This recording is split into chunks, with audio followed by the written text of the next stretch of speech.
So, okay. Well, I know that half of you are thinking, she wrote a book against vegetarians. You can't be against vegetarians. That's like being against old-growth forest and baby bunnies. So you need to know that I was a vegan for 20 years. So I was a teenage vegan. And I've been as far into that world as one can be. In fact, the only reason I stopped was because I damaged my body. So I understand the worldview that I am writing about now in a pretty profound way. And the thing about being a vegan is that it's not just what you eat, it's who you are. And I know that. And so I know what it's costing some of you to be here tonight, and I really appreciate that you came.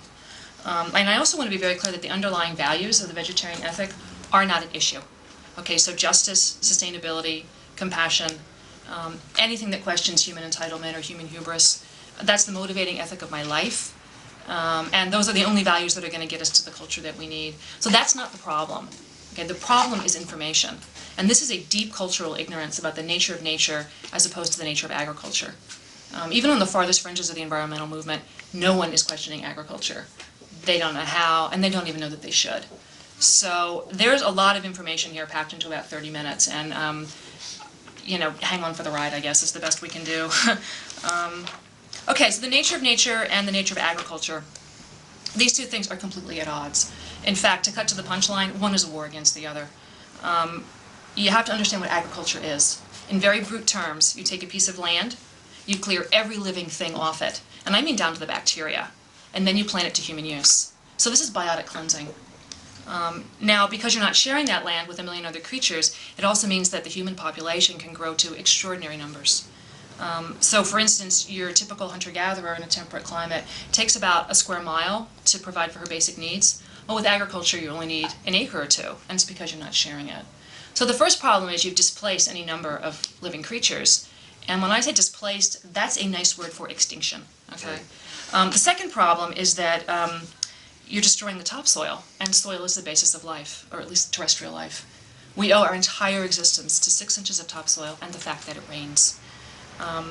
So right about now, if you're following, you should be getting the cold chill of horror up the back of your neck, because except for the last 46 tribes of hunter-gatherers, the human race is now dependent on an activity that is killing the planet. Lauren Cordain, who's an expert on Paleolithic nutrition, says, "We have wandered down a path toward absolute dependence on cereal grains, a path for which there is no return."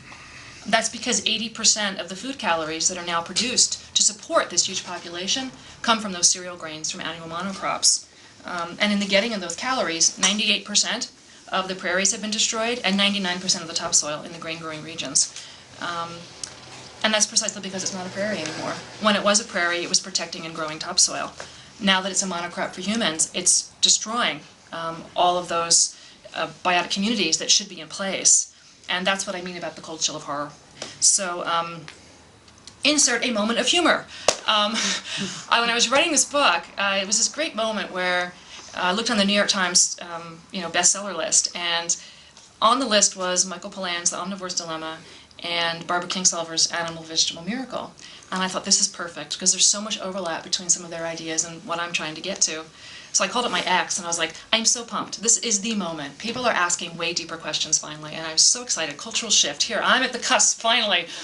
And my ex is like, yeah, Lierre, those books are food plus funny stories. Everybody likes those books.